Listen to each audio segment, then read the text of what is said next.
Lucas, unang kabanata.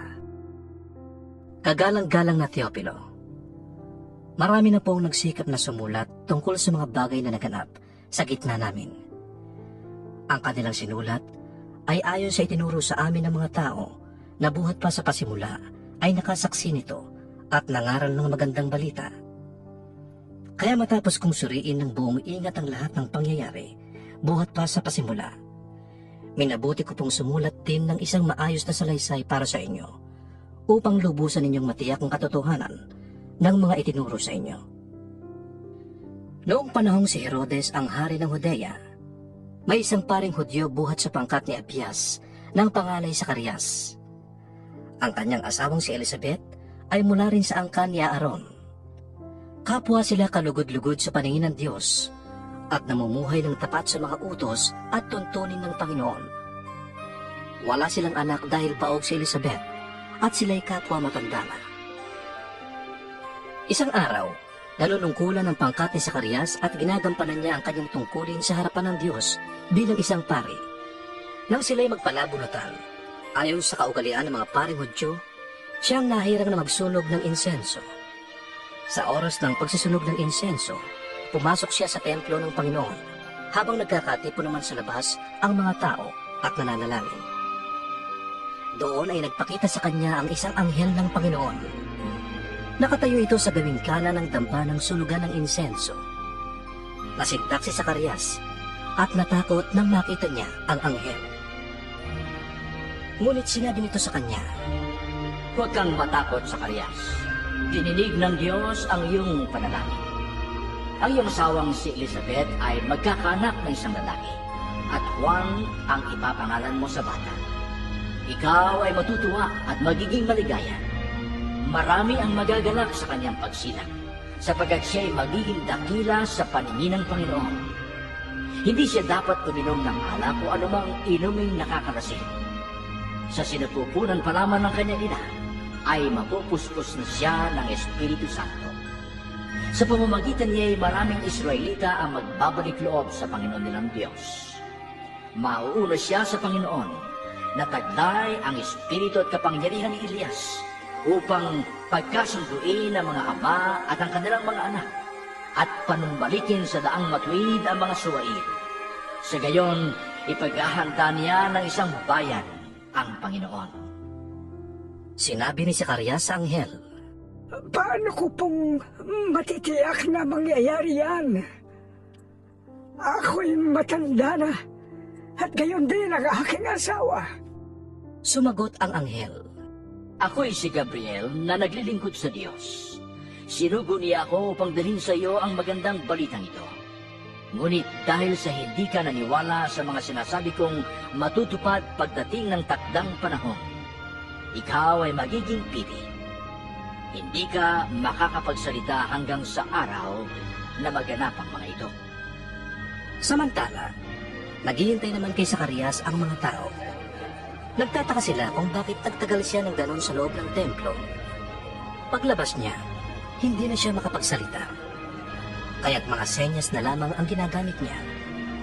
At napag-isip-isip ng mga tao na baka nakakita siya ng pangitain sa loob ng templo at siya'y nanatiling pipi. Nang matapos na ang panahon ng kanyang paglilingkod, umuwi na siya. Hindi nga nagtagal at naglihi si Elizabeth. Hindi ito lumabas ng bahay sa loob ng 5 buwan. Ngayoy kinahabagan ako ng Panginoon. Sabi ni Elizabeth, Ginawa niya ito upang alisin ang sanhi ng aking kahihiyan sa harap ng mga tao. nang ika-6 na buwan ng pagdadalang tao ni Elizabeth, ang anghel na si Gabriel ay sinugo ng Diyos sa Nazaret, isang lungsod sa Galilea, upang kausapin ang isang dalaga na ang pangalay Maria. Siya ay nakatakda ng ikasal kay Jose, isang lalaking buhat sa angkan ni Haring David. Paglapit ng anghel sa dalaga, binati niya ito. Magalak ka, ikaw ay lubos na kinalulugdan ng Diyos. Sumasa iyo ang Panginoon. Naguluhan si Maria at inisip niyang mabuti kung ano ang kahulugan ng ganoong pangungusap. Sinabi sa kanya ng anghel, Huwag kang matakot, Maria, sapagkat naging kalugod-lugod ka sa Diyos. Makinig ka. Ikaw ay maglilihi at manganganak ng isang lalaki. At siya ay tatawagin mong Jesus. Siya ay magiging dakila at tatawaging anak ng kataas-taasan. Ibibigay sa kanya ng Panginoong Diyos ang trono ng kanyang amang si David upang maghari sa angkan ni Jacob magpakailanman. Ang kanyang paghahari ay pangwalang hanggan. Paano po mangyayari ito? Gayong ako'y birhen. Tanong ni Maria. Sumagot ang anghel. Sasa iyo ang Espiritu Santo at mapapasailalim ka sa kapangyarihan ng kataas-taasan. Dahil dito ang isisilang mo'y banal at tatawaging anak ng Diyos. Hindi ba't alam ng lahat na ang kamag-anak mong si Elizabeth ay baog? Gaymay naglihi siya at ngayon ika-6 na buwan na ng kanyang pagdadalang tao. Kahit na siya ay matanda na dahil walang imposible sa Diyos. Sumagot si Maria. Ako'y alipin ng Panginoon. Mangyari nawa sa akin ang iyong sinabi. Pagkatapos, iniwan na siya ng anghel. Hindi nagtagal, gumayak si Maria at nagmamadaling pumunta sa isang bayang bulubundukin sa Judea, sa bahay ni Zacarias. Pagdating niya, binati niya si Elizabeth. Nang marinig ni Elizabeth ang bati ni Maria, gumalaw ang sanggol sa kanyang sinapupunan at siya ay napuspos ng Espiritu Santo. Napasigaw siya sa galak.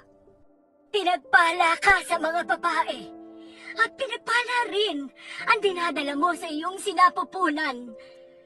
Sino ako upang dalawin ang ina ng aking Panginoon? Sapagkat pagkarinig ko ng iyong pagbati, ay gumalaw sa tuwa ang sanggol sa aking sinapupunan. Mapalad ka, sapagkat sumampalataya kang matutupad ang sinabi sa iyo ng Panginoon. At sinabi ni Maria, Ang puso ko'y nagpupuri sa Panginoon, at ang aking espiritu'y nagagalak sa Diyos na aking tagapagligtas, sapagkat nilingat niya itong kanyang abang alipin. Mula ngayon, ako'y tatawaging mapalad ng lahat ng tao, dahil sa mga dakilang bagay na ginawa sa akin ng makapangyarihan. Siya'y banal. Ang kanyang habag ay para sa mga taong may takot sa kanya sa lahat ng saling lahi.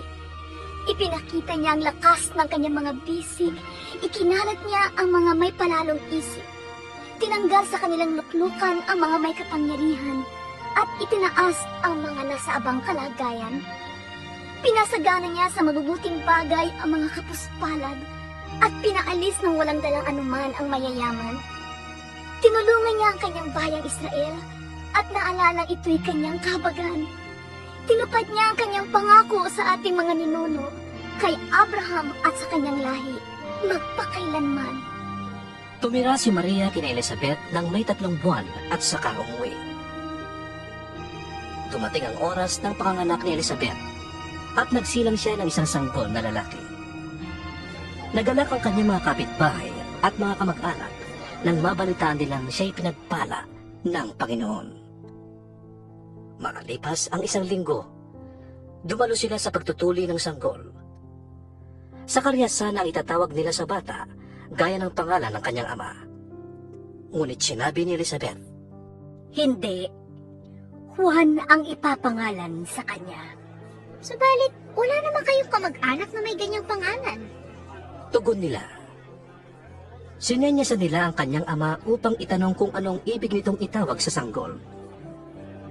Humingi si Zacarias ng masusulatan at ganito ang kanyang isinulat. Juan ang pangalan niya. Namangha ang lahat. Noon din ay nakapagsalita si Zacarias at nagpuri sa Diyos. Sinidla ng takot ang lahat ng taga-roon at naging usap-usapan sa buong bulubundukin ng Judea ang mga bagay na iyon. Pinag-isipan ito ng mga nakabalita. Ano pa't naging tanong nilang lahat? Magiging ano kaya ang batang ito?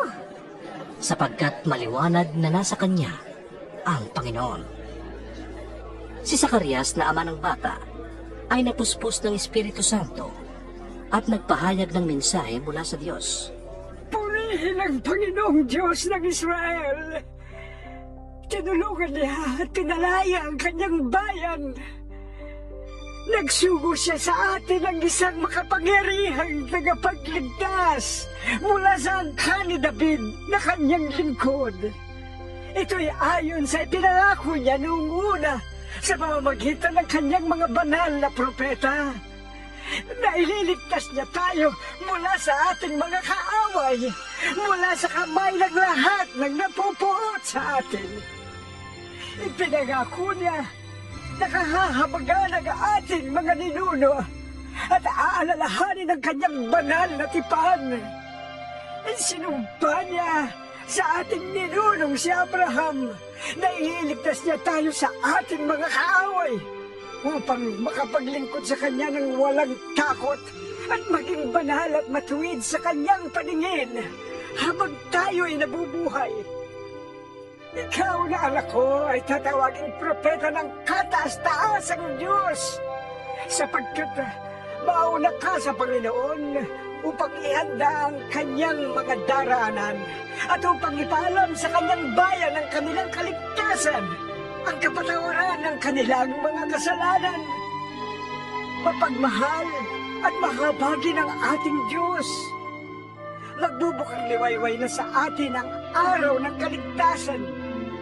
Tatanglawan niya ang mga nasa kadiliman at nasa lilim ng kamatayan. At papatnubayan tayo sa daan ng kapayapaan. Lumaki ang bata at naging malakas ang kanyang espiritu. Siya'y nanirahan sa ilang hanggang sa araw na magpakilala siya sa bansang Israel. Ikalawang kabanata. Nang panahong iyon, iniutos ni Emperador Augusto na magkaroon ng sensus sa lahat ng nasasakupan ng imperyo ng Roma. Ang unang sensus na ito ay ginawa ng si Cirenio, ang gobernador ng Syria. Kaya't umuwi ang bawat isa sa sariling bayan upang magtatala. Mula sa Nazaret, isang lungsod sa Galilea, si Jose ay pumunta sa Judea, sa Bethlehem na bayang sinilangan ni Haring David, sapagkat siya'y mula sa angkan ni David. Kasama niyang umuwi upang magpatala rin si Maria, na kanyang magiging asawa, na noon ay kabuwanan na. Habang sila'y nasa Bethlehem, sumapit ang oras ng panganganak ni Maria. Isinilang niya ang kanyang panganay na isang lalaki. Binalot niya ng lampi ng sanggol at iniga sa isang sabsaban, sapagkat wala ng lugar para sa kanila sa bahay panuluyan. Sa lupaing ding yun, ay may mga pastol na nasa parang at nagbabantay ng kanilang mga tupa ng gabing yun. Lumapit at tumayo sa gitna nila ang isang anghel ng Panginoon at lumaganap sa paligid nila ang nakakasilaw na liwanag ng Panginoon. Ganun na lamang ang kanilang pagkatakot. Ngunit sinabi sa kanila ng anghel, Huwag kayong matakot. Ako'y may dalang magandang balita para sa inyo na magdudulot ng malaking kagalakan sa lahat ng tao.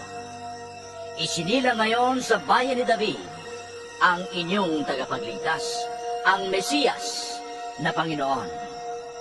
Ito ang inyong palatandaan. Matatagpuan ninyo ang isang sanggol na nababalot ng lampin at nakahiga sa isang sabsaban. biglang lumitaw na kasama ng anghel ang isang malaking hukbo ng mga anghel sa kalangitan. Sila'y nagpupuri sa Diyos. Pagpuri sa Diyos ay taasan at sa lupa ay kapayapaan sa mga taong kinalulugdan niya. Nang makaalis na ang mga anghel pabalik sa langit, ang mga pastol ay nag-usap-usap. Tayo na sa Bethlehem. Tingnan natin ang pangyayaring ito na ibinalita sa atin ng Panginoon. Nagmamadali silang lumakad at natagpuan nila sina Maria at Jose at ang sanggol na nakahiga sa sabsaban. Isinalaysay ng mga pastol ang sinabi ng anghel tungkol sa sanggol. Namangha ang lahat nang nakarinig sa sinabi ng mga pastol sa kanila. Tinandaan ni Maria ang mga bagay na ito at ito'y kanyang pinagbulay-bulay. Umalis ang mga pastol na nagpupuri sa Diyos at nagpapahayag ng kanyang kadakilaan dahil sa lahat ng narinig nila at nakita gaya ng ibinalita sa kanila ng anghel. Makalipas ang 1 linggo, tinuli ang bata at pinangalan ng Jesus, ang pangalang sinabi ng anghel bago pa siya ipaglihi. Nang sumapit ang araw ng kanilang pagtupad sa seremonya ng paglilinis, ayon sa kautusan ni Moises, pumunta sila sa Jerusalem. Dinala rin nila ang sanggol upang ihandog sa Panginoon, sapagkat ganito ang sinasabi sa kautusan ng Panginoon. Bawat panganay na lalaki ay itatalaga sa Panginoon. Naghandog din sila ng alay na ayon sa hinihingi ng kautusan ng Panginoon, maaaring mag-asawang bato-bato o kaya'y dalawang inakay na kalapati. May isang tao noon sa Jerusalem na ang pangalay Simeon, isang lalaking matuwid, may takot sa Diyos at naghihintay sa katubusan ng Israel. Nasa kanya ang Espiritu Santo. Ipinahayag nito sa kanya na hindi siya mamamatay hanggat hindi niya nakikita ang Mesiyas na ipinangako ng Panginoon. Sa patnubay ng Espiritu, si Simeon ay pumasok sa templo at nang dalhin doon ni Jose at Maria ang sanggol na si Jesus upang tuparin ang ayon sa hinihingi ng kautusan. Kinarga ni Simeon ang sanggol. Pagkatapos, nagpuri siya sa Diyos. Ngayon, Panginoon, maaari na pong yumaong mapayapa ang inyong abang alipin na ayon sa inyong pangako. Yamang nakita na po ng aking mga mata ang inyong pagliligtas na inyong ihanda sa harapan ng lahat ng bansa. Liwanag po itong tatanglaw sa mga hintil at magbibigay dangal sa inyong bansang Israel. Namangha ang mga magulang ng sanggol dahil sa sinabi ni Simeon tungkol sa bata. Binasbasan sila ni Simeon at sinabi kay Maria, Tandaan mo, ang bata nito'y nakatalaga sa ikapapahamak o ikaliligtas ng marami sa Israel. Siya ang magiging tanda mula sa Diyos, ngunit tutuligsain siya ng marami. Kaya't mahayag ang kanilang iniisip. Dahil diyan, ikaw ay magdaranas ng matinding kapikatiang parang isang patalim na itinarak sa iyong puso. naroon din sa templo ang isang propetang babae na ang pangalan ay Ana, anak ni Fanuel, at mula sa angkan ni Aser. Siya'y napakatanda na. 7 taon pa lamang silang nagsasama ng kanyang asawa nang siya'y mabiyuda. At ngayon siya'y 84 na taon na. Lagi siya sa templo at araw-gabi sumasamba sa Diyos sa pamamagitan ng pag-aayuno at pananalangin. Lumapit din siya sa kanila ng oras na yon at nagpasalamat sa Diyos. Nagsalita rin siya tungkol sa sanggol sa lahat ng naghihintay sa pagpapalaya ng Diyos sa Jerusalem. Nang maisagawa na nila ang lahat ng ayon sa hinihingi ng kautusan ng Panginoon, umuwi na sila sa bayan ng Nazaret sa Galilea. Ang bata'y lumaking malusog, matalino, at kalugod-lugod sa Diyos. Taon-taon, tuwing pista ng Paskwa, ang mga magulang ni Jesus ay pumupunta sa Jerusalem. Nang siya'y 12 taon na, dumalo sila sa pista, gaya ng dati nilang ginagawa. Pagkatapos ng pista, sila'y umuwi na. Nagpaiwan si Jesus sa Jerusalem, ngunit hindi ito napansin ng kanyang mga magulang. Maghapon na silang nakapaglakbay na ang akala'y kasama nila si Jesus. Nang mapansin nilang wala siya, siya ay hinanap nila sa kanilang mga kamag-anak at kakilala. Ngunit hindi nila natagpuan si Jesus. Kaya't bumalik sila sa Jerusalem upang doon maghanap. Pagkalipas ng 3 araw, natagpuan nila si Jesus sa loob ng templo. Siya'y nakaupong kasama ng mga guro. Nakikinig siya at nagtatanong sa kanila. At ang lahat ng nakakarinig sa kanya ay hangang-hanga sa kanyang katalinuhan. Namangha rin ang kanyang mga magulang nang siya'y makita. Sinabi ng kanyang ina, Anak, bakit mo naman ginawa ito sa amin? Balisang-balisa na kami ng iyong ama sa paghahanap sa iyo. Bakit po ninyo ako hinahanap? tanong ni Jesus. Hindi ba ninyo alam na ako'y dapat na nasa bahay ng aking ama? Ngunit hindi nila naunawaan ang pananalitang ito. Siya'y sumama sa kanila pauwi sa Nazaret, at siya'y nagpasakop sa kanila. Ang lahat ng bagay na ito ay iningatan ng kanyang ina sa kanyang puso. Patuloy na lumaki si Jesus. Siya'y umunlad sa karunungan at lalong naging kalugod-lugod sa Diyos at sa mga tao.